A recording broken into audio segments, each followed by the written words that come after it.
Hey, welcome, welcome, welcome. Whispers in the Wind. So, just so you guys know, we are on Instagram. This will be our first week on Instagram. So, welcome, welcome, welcome. We have had some technical challenges trying to get on Instagram. So, hopefully, this week we have conquered those challenges, and we will be able to say hello to everyone in the world of Instagram. So, for those of you guys that might join us for the first time with Whispers in the Wind, what we're trying to do is be very specific and very detailed in sharing what it is we're hearing. Uh, hey, Jacqueline, how are you? So, we're being intentional with our time together on Saturdays. We're doing these once a month and just trying to be very pointed to what it is that God's been speaking and how best to be facilitators of that. This week, I want to address something that was a word actually given by a friend of mine, Matt Gonzalez. It's really unique because I didn't get a chance to catch up with him today, but my remembrance and my times may be a little off, so don't quote me. But I the way I remember was I thought God was talking to him in about 2017, and then in 2018 I believe he was sharing the word. And here's part of that word. He said that the next move of God will be around tables, not platforms, and that the next move of God was going to start around tables and move to stadiums. And as I was beginning to ask, Father, what do we say this time? Um, uh, I started realizing that uh, moving with somebody else's word was different. That wasn't exactly what I thought we were going to do. That trying to do Whispers in the Wind would have been a new word, not an old one. And when I started asking God, why are we going to talk about a word from back then? He said, we must learn to be stewards of the words that have been given. And so, in that, our conversation went through multiple words that I've heard throughout the years. And I begin to go, I think I'm understanding. And so, as I began to just think about where we are, and I begin to ask him, God, where do you see us at navigating with the words that we've been given to be around tables? And so, as I was asking about this, he began to show me pictures of multiple types of tables, things that we have attempted to create. And he said, I don't want you to talk about just the tables that we've created. I want you to call them up from tables of limitations to tables of inheritance. And so we began to have a conversation, and what he showed me was over the last 10 years, we've been moving with permission. We've been given permission both by leaders throughout the Western world.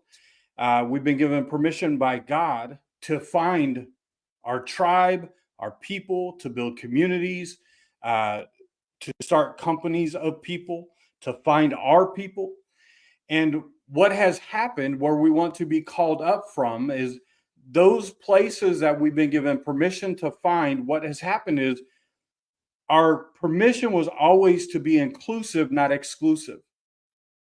And we have found ourselves at tables of exclusion, not inclusion. And so, what we have to do is we have to begin to look at what are the tables that we should be sitting at. What is it that Jesus provided for us as an example as to where we should sit, who we should sit with?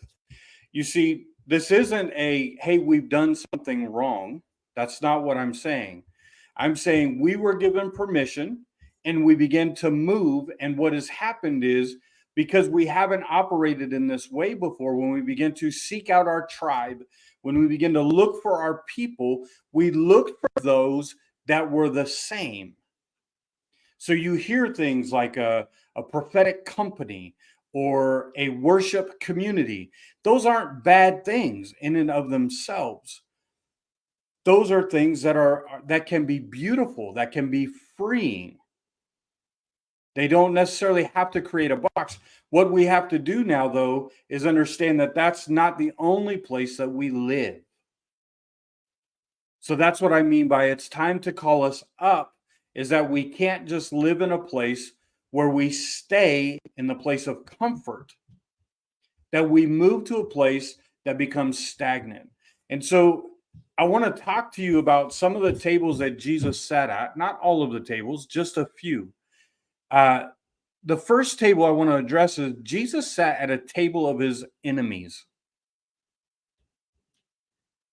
Jesus went and sat down with Pharisees and Sadducees. What does that look like for us? Well, could that be sitting with someone from another denomination? Could it be sitting at a table that has heresy hunters? It's a famous word now. It's very popular. So could we be sitting with heresy? Could we be sitting at a table with those who we say are false teachers or false prophets? You see, when Jesus sat with them, what he did was he began to reveal the values of the kingdom. You see, when he sat with them, a woman came in and broke the expensive box and began to anoint his feet. He was in a room that considered themselves his peers. And so he says, no one washed my feet. No one cared for me. He began to share a value of the kingdom, which was service. That those that are kings in the kingdom, they don't come in showing off their crown. They come in with their towel. And so we've got to begin to understand that if we want those people of different denominations, of the heresy hunters, those that we think are false prophets, that we've got to begin to accept invitations or extend invitations to sit at the same table, so that we don't go to prove them wrong. We go to reveal the values of the kingdom. We've got to be called up to more. We've got to be called up to be the demonstration that Jesus has been for us. Another one of the tables that he sat at, and I asked him a couple of times how we should name this, because I wasn't sure how this would go over. But he said, let's sit at the table of sinners.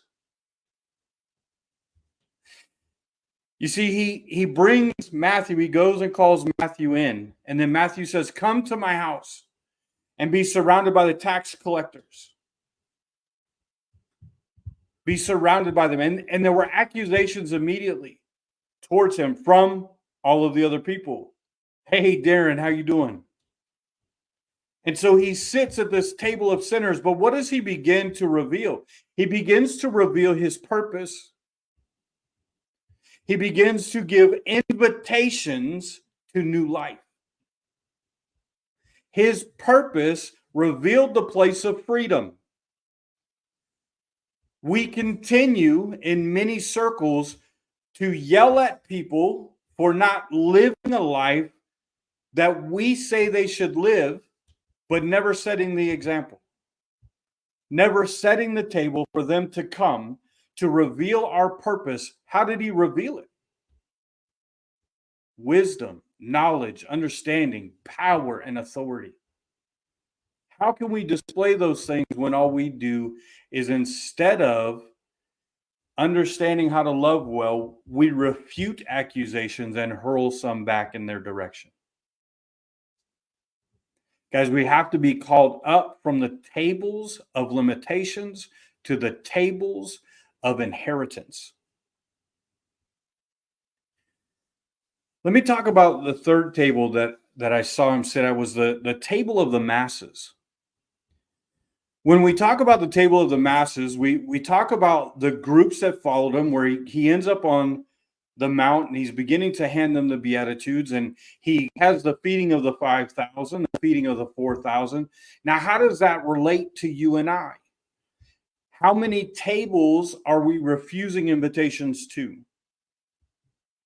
People that are not part of my disciples, people that aren't part of my community, that are inviting me to tables, or doors that open to tables that aren't for my benefit. You see, in the place of the table of the masses comes true revelation. There's an exhibition of power, of multiplication, but it's at that table of the masses. It's an amazing thing to think about that, to begin to sit back and understand that he's inviting us in to sit at tables, to create tables, to accept invitations to tables, to become the demonstration. The last one I want to address tonight is the table of supernatural and mystical. And as I was asking him about this, I was like, I don't know, I don't understand. And he said, the Mount of Transfiguration. And as I asked him about this, I believe the invitation that we're looking at to move into the supernatural, to see the mystical things, that what he's talking about is literally moving into the place of revealing how to live in the impossible. You see, what's happening is so often God's preparing a table of impossibilities and we're complaining. He's putting us in situations that seem impossible, that seem overwhelming, and we've said that's the enemy. How can we be a people of demonstration of impossibilities, of accepting the invitation to do greater things if we're never put in a position to see them? We have to begin to recognize that our Father loves us and is answering our request. Father, I want to see signs, wonders, and miracles. God, your word says that signs and wonders follow those that believe. I believe. And yet, when the impossible comes, what do? I say, oh, the enemies come against me. How? Our Father said he was going to give us what we ask. In the impossibility, why do you not become the answer to the impossible? So I'm not trying to create a place of frustration or confusion. I'm trying to say that we can no longer sit at the tables of exclusivity. I cannot sit at a table with everyone that is around me saying the same thing, repeating the same thing, and moving in the same direction. I need someone to challenge me. Iron sharpens iron. The only way that happens is it's got to clang. It has to hit. It has to connect and be moving with intentionality to sharpen. If I just gather with other iron, there's no sharpening happening. Now, I'm not saying that's the only thing happening at the current tables. What I'm saying is that we need to be intentional with surrounding ourselves with people that will help me sharpen, that will challenge me to believe for the impossible,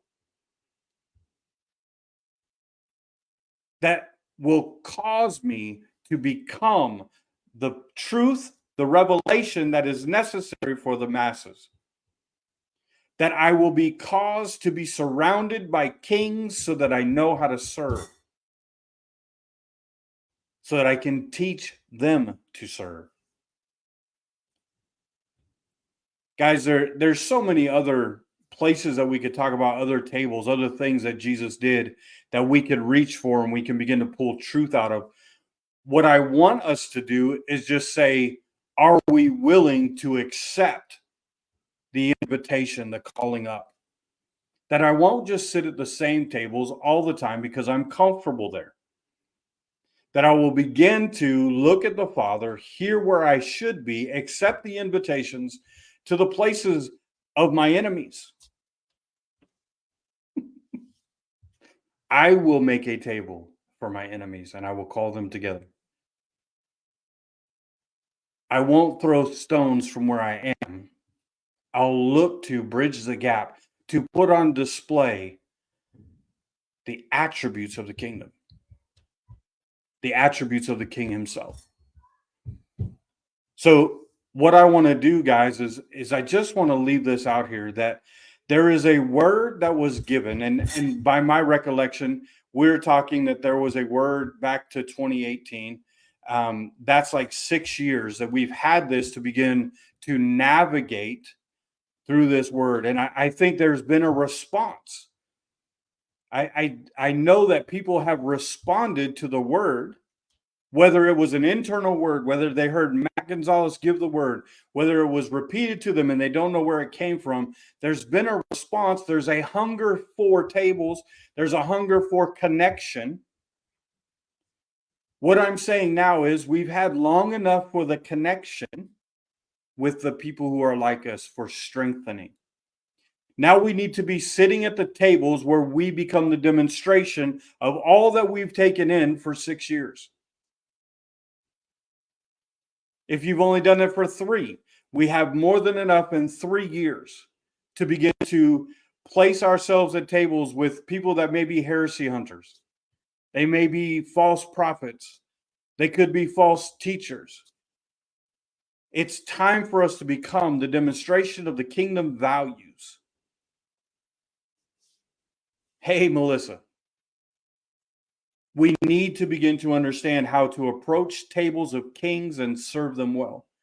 To show them that we're at tables of kings, not for power, not just for influence, for impact. Tables of kings aren't just so I have influence. Oh, guys, it's for impact so that they're free, so that they understand how to take care of their wives and their children, not just state affairs. We're not just looking to make better countries so that we have influence and we have a name. We're looking to change lives so the kingdom is expanded, not me. So I'm calling you up. The challenge is being thrown out so that you begin to understand that there's more to this than just sitting around tables with the tribe that I think I belong to. There's nothing wrong with that, but the other part of the challenge to that I would issue is what tribe looks all the same? I have 12 children. Some people say that's a tribe. None of my children are exactly the same. Can you see the resemblance of being a Ferris? Absolutely. You look at Shannon and I and you go, oh, that makes sense that they're your children. But when you begin to talk to them, they each have their own mind. They each have their own purpose. They have their own goals. They have their own destiny. Does that mean that we don't intersect? Of course not. But a tribe doesn't all look the same. And I think we've been mistaken in that. So it's time to call up. It's time to go, okay, we see this. We have traveled with the people that are just like me. And now I've been with them long enough that I don't have to spend all the time with them. I'm not telling you to leave them. I'm saying I just don't spend all my time with them. Otherwise, I'm not being at the tables I was created to be at. Who's going to help the kings if they're staying in their own community? Who's going to help the church if they stay at only their business table? So I'm calling you up. I'm issuing a challenge that today's the day to begin to go, have I sat at a table of exclusivity, that I've not welcomed others in, that I've not made a table specifically for them? so that I can then begin to display revelation, purpose, values. So tonight, guys, I think I'm just going to cut it short there. I think that's a good place for us to wrap up. Remember that the prophetic words that may be 5, 6, 7, 10, 20 years old, never forget the life that are on them. Honor the prophets that have brought us words. Remember them. Understand that I should, if it is God who has spoken to me, that his word is alive and living. And so therefore, I never want to stop because I think I just understood it. And so I've completed it and it's done. I want to revisit it and give thanks for it. So thanks for hanging out, guys. Appreciate it. Have a good night, and I'll see you soon.